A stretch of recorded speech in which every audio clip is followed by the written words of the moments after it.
ho, ho, ho, ho.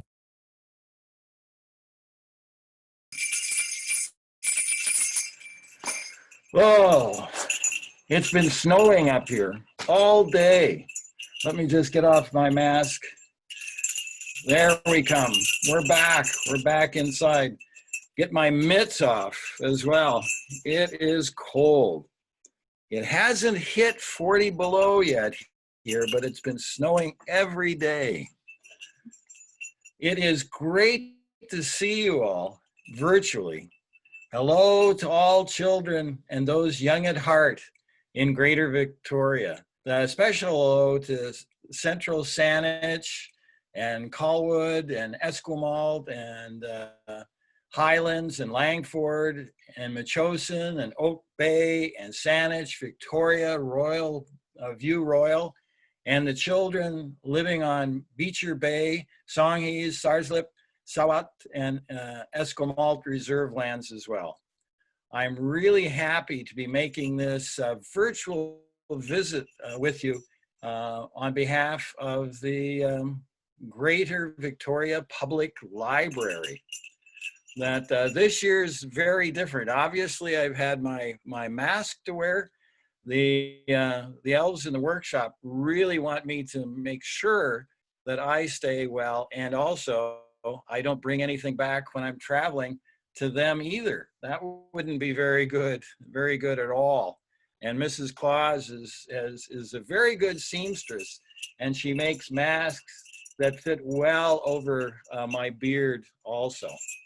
It's so nice to see you and be able to wish you a Merry Christmas and a Joyeux Noël. You know, there are many different ways of saying Merry Christmas. That there are over 6,000 languages in the world, and all of them have ways of saying Merry Christmas. When I'm in Mexico, I hear a way of saying Merry Christmas that I'm sure many of you know, Feliz Navidad. But they don't say that in Spain, where they also speak Spanish. In Spain, they say Felices Pascuas. That very different way of saying Merry Christmas. But every country has its own ways. And we know in Quebec and in France, they say Joyeux Noël.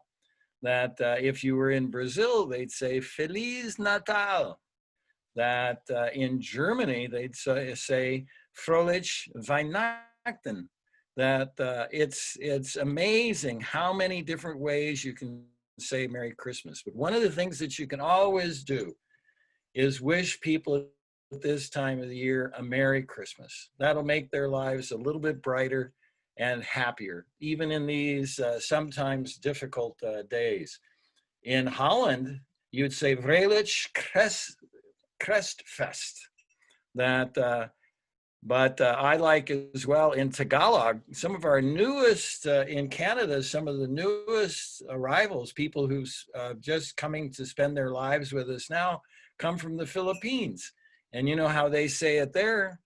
They say Malagayan Pasko.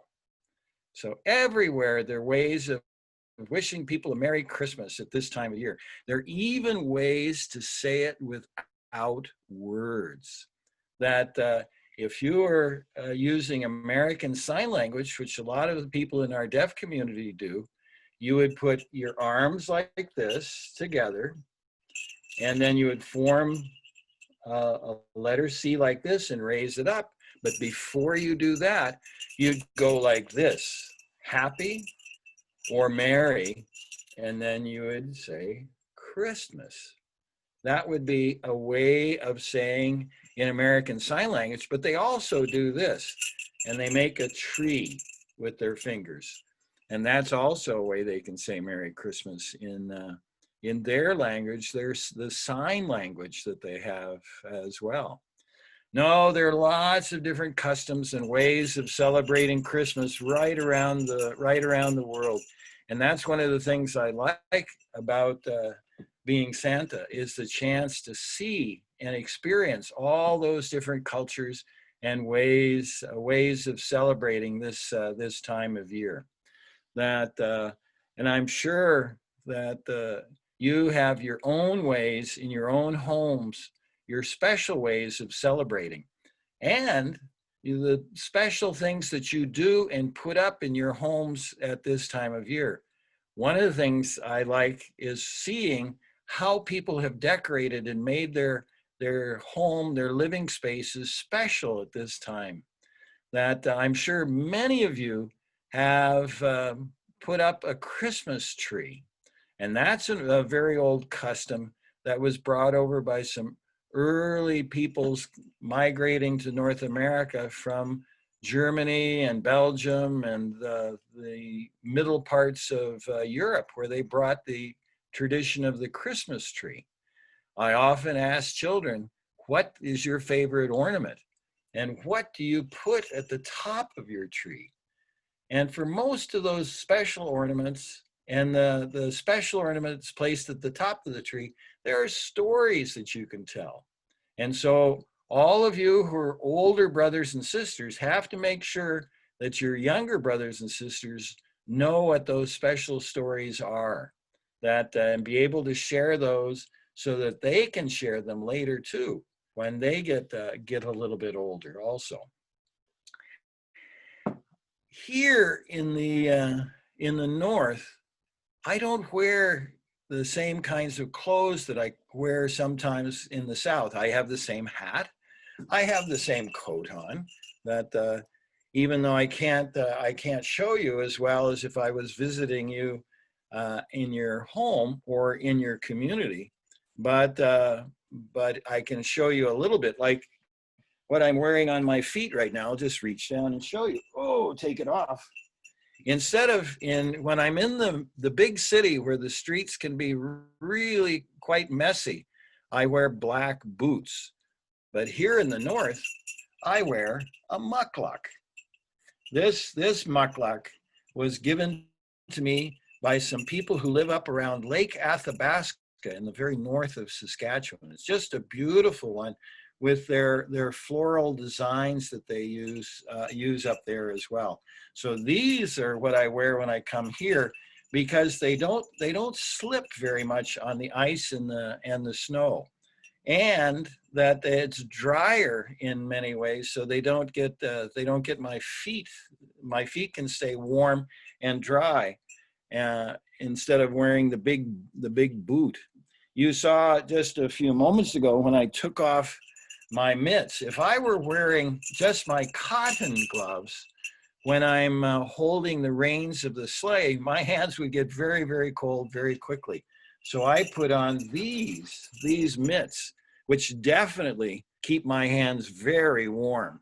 And the animal, most northern children, when I ask them if they can identify what animal in the woods gave me these mitts, that most of them actually would know that these mitts are wolf mitts, that because they can see the pointer hairs at the top, and then they know, yes, we know that animal, and we actually see it sometimes, even though wolves have a tendency to want to remain very far away in the woods and don't often come near people in their houses. Also, here in the north, I wear, instead of a big black belt and brass buckle, I wear a ceinture fléchée, which is a sash.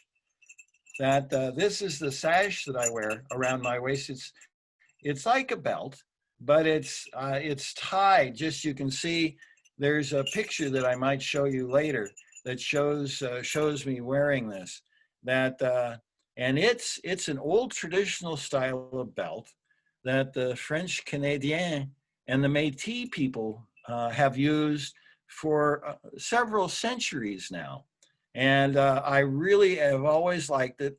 And certainly when I'm here in the north, I put this on too, which is very nice. You might notice I always have my bells on, and there's a reason for having the bells.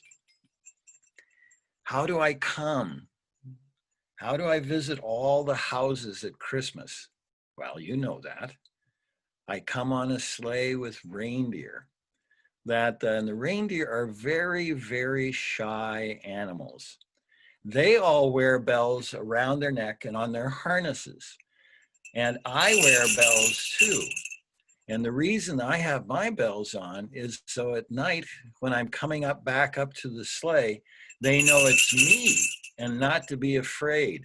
And then I can hear their bells too and know where they are in the dark. So it helps us both find each other. So the bells are very useful. If you hear the bells though at night, on Christmas Eve, late in the evening, and you wake up and decide to come downstairs and take a peek and see if I'm there, I won't be mad. But you might just hear a bell tinkling or two in the evening. And don't be afraid. It's just like the caribou. Don't be afraid. It's just me. I can tell you one little story. A long time ago, I was asked to be in a movie in a lovely Yukon town called Carcross.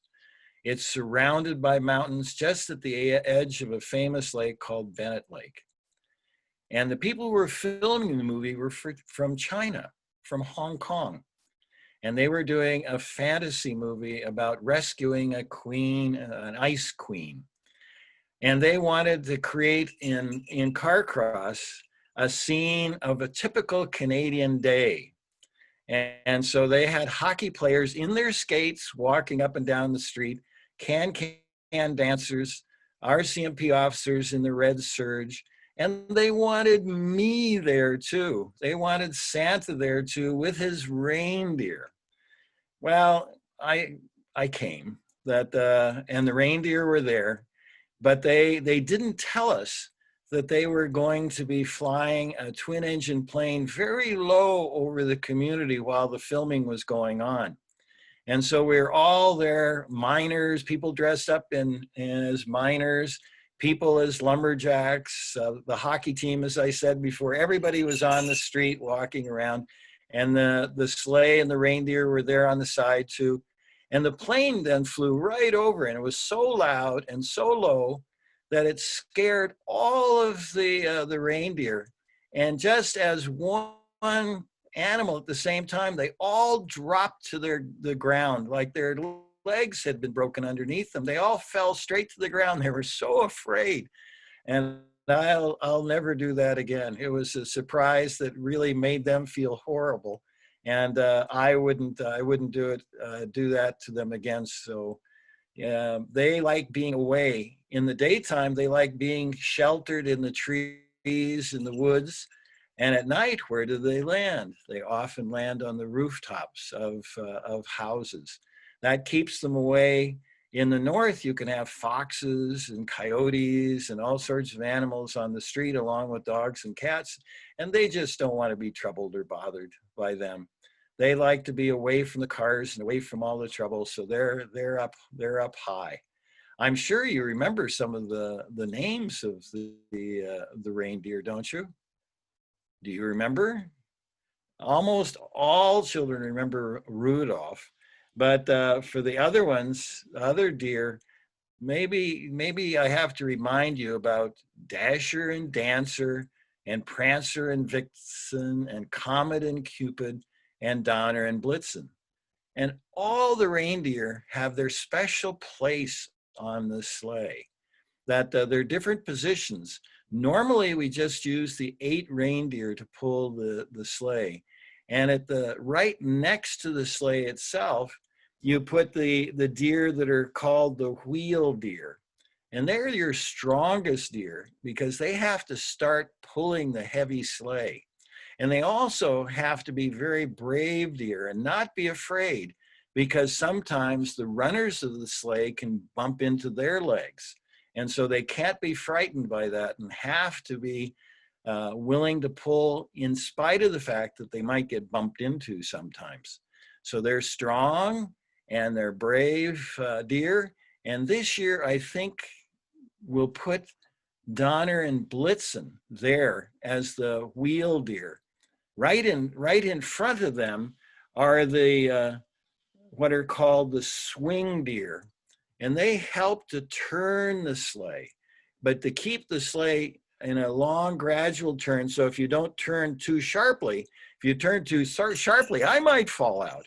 So you have to turn just at the right angle to make the sleigh go the direction that you want in a safe way. So this year, if I was thinking, the deer there have to be very sure on their feet and really be able to help pull the sleigh as well, but be able to initiate the turn and keep that turn just in a proper way. And I think this year, I'll put Dasher and Dancer there.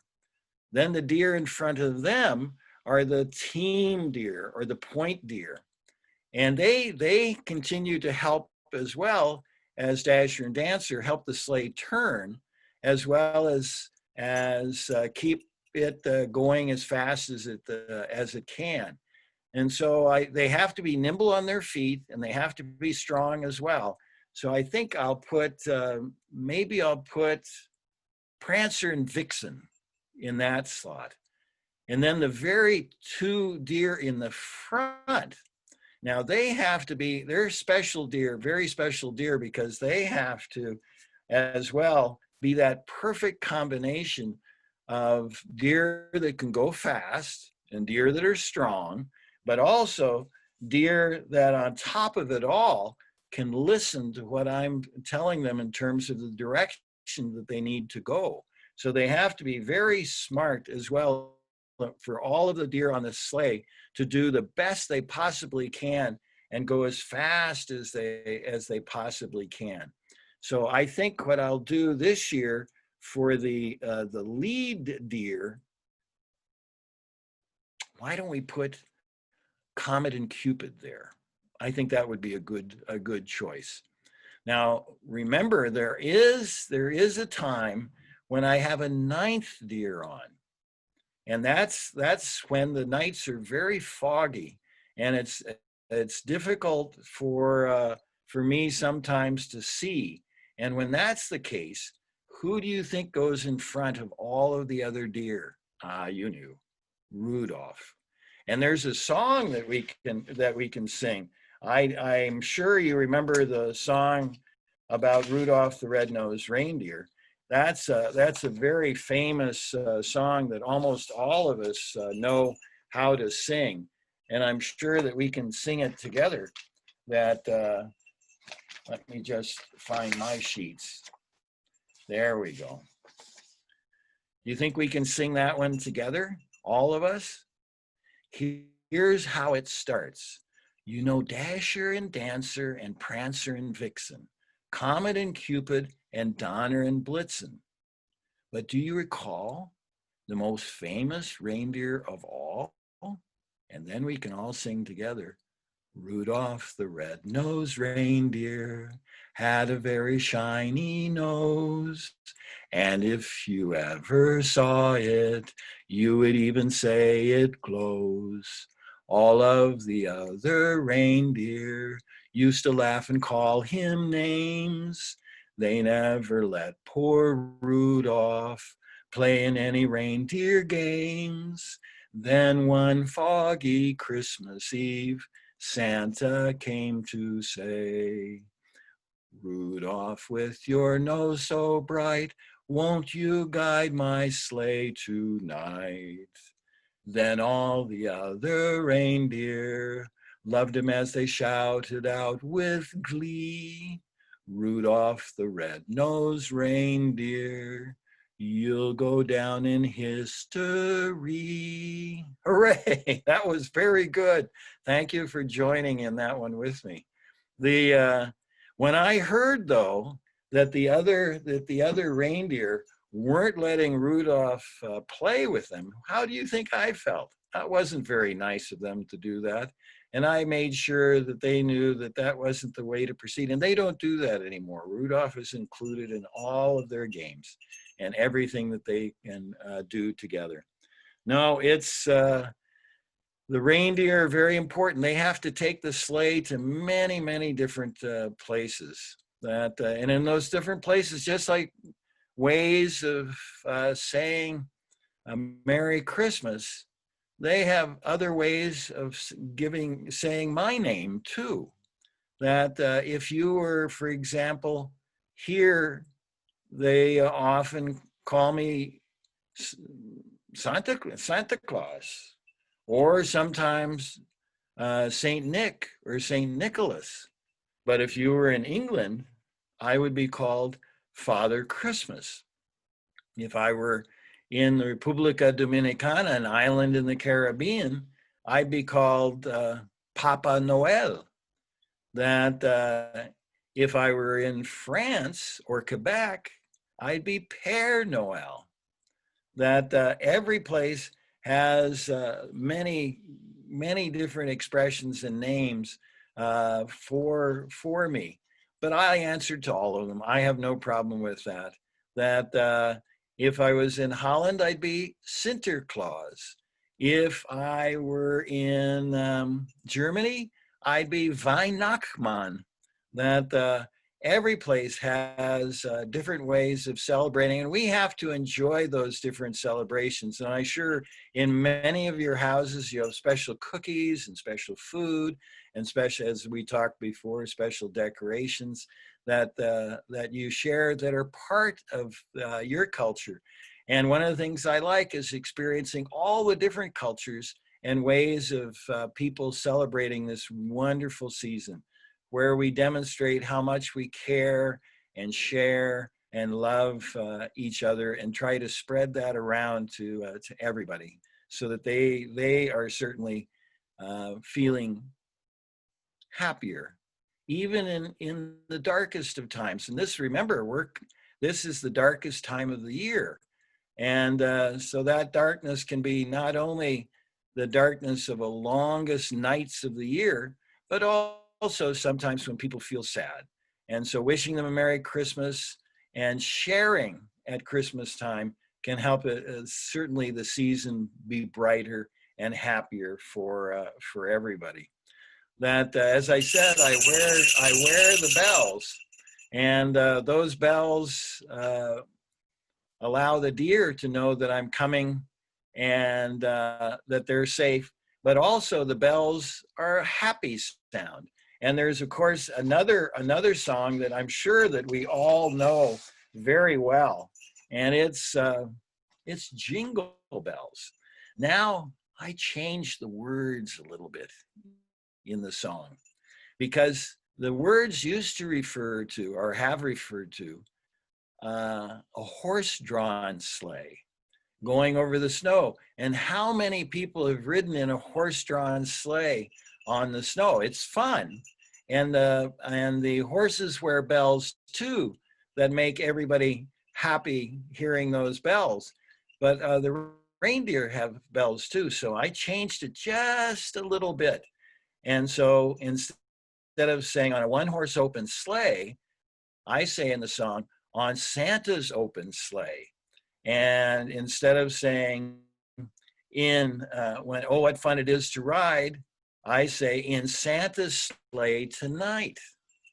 So maybe we can try singing that and see how you think it sounds.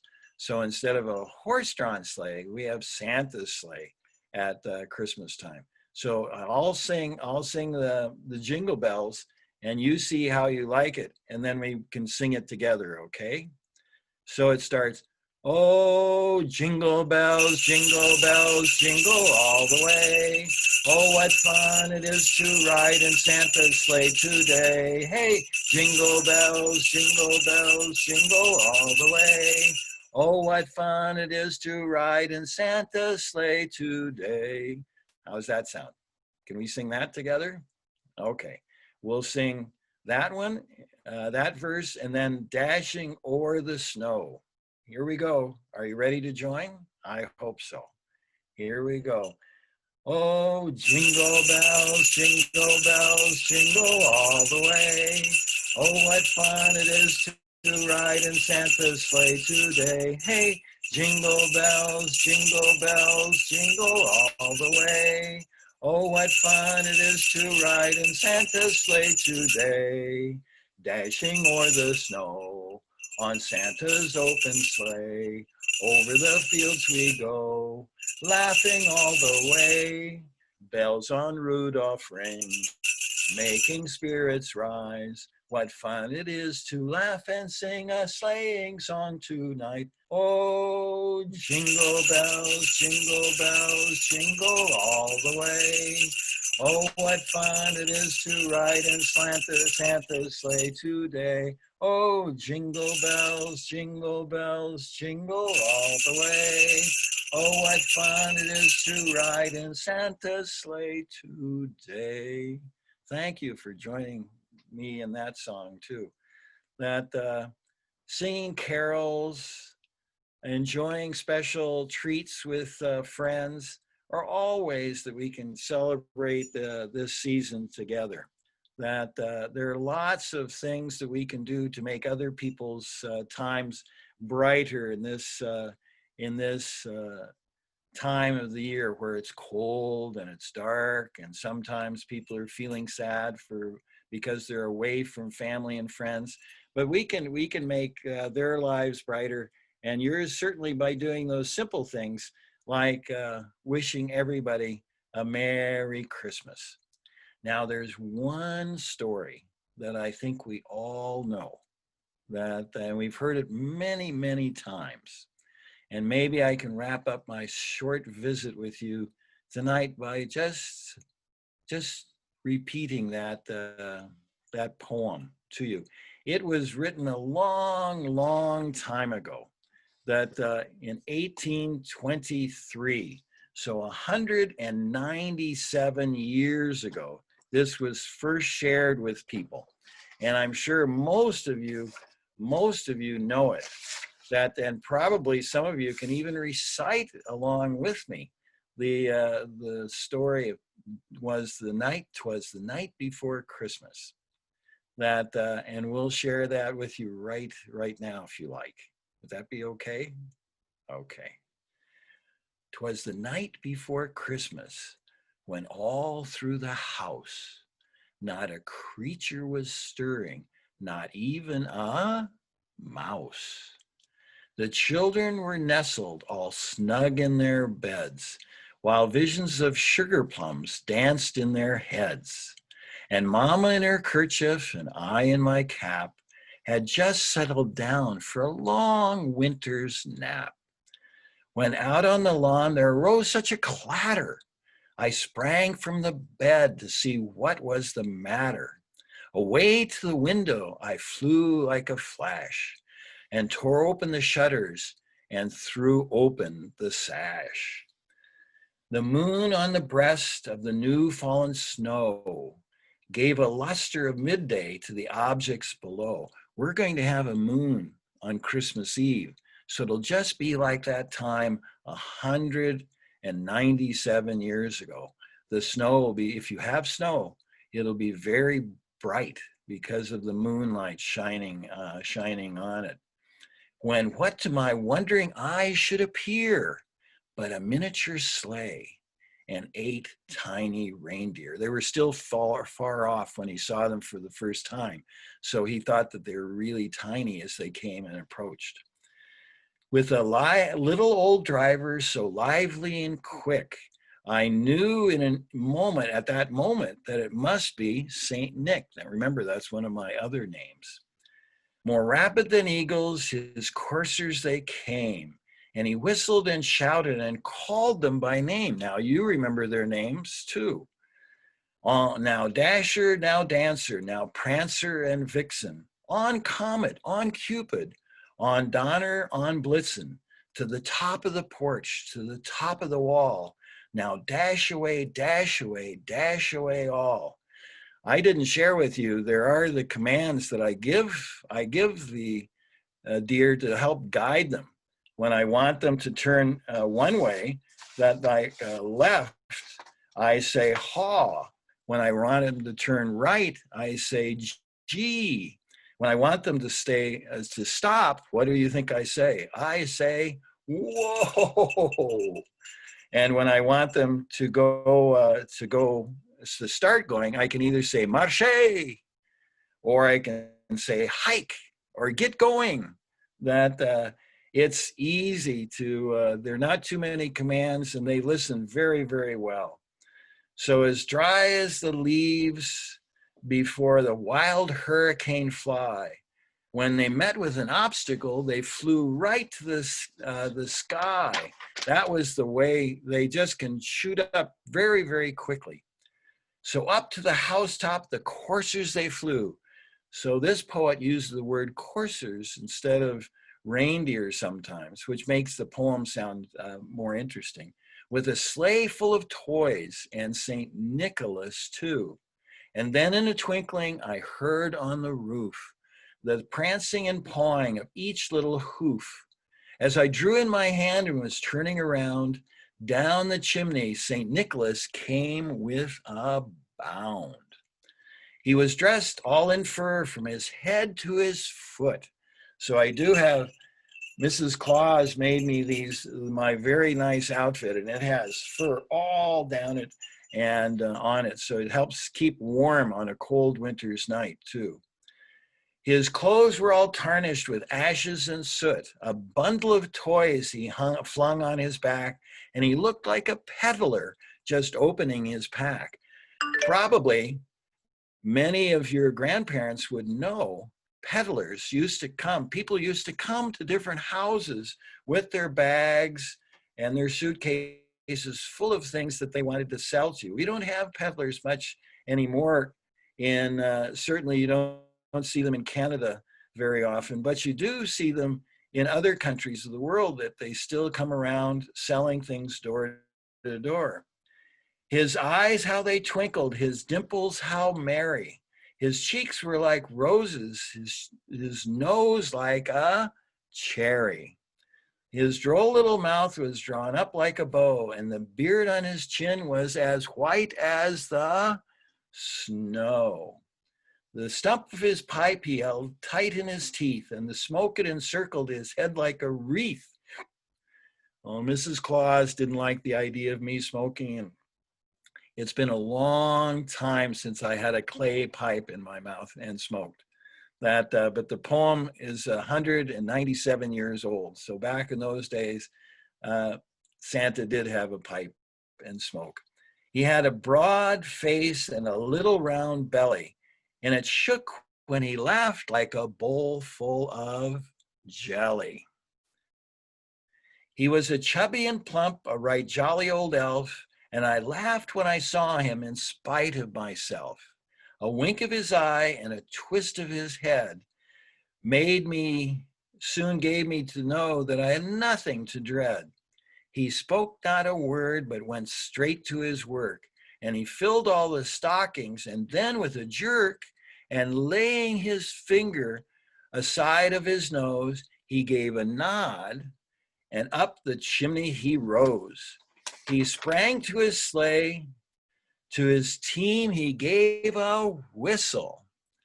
So you can be a command for go, just like marche or hike. I can whistle too, just give them a loud whistle. And away they all flew like the down on a thistle.